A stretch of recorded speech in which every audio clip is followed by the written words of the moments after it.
To fix the problem where updates for system on Samsung Galaxy A07 doesn't download on its own, first of all, we'll need to open settings on our device. Next step is to scroll all the way down to the bottom, and here we need to click on the software update.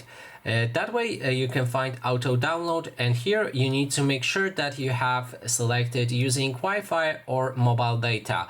That way if there's update pending, it should download automatically if you are connected either to Wi-Fi or mobile data.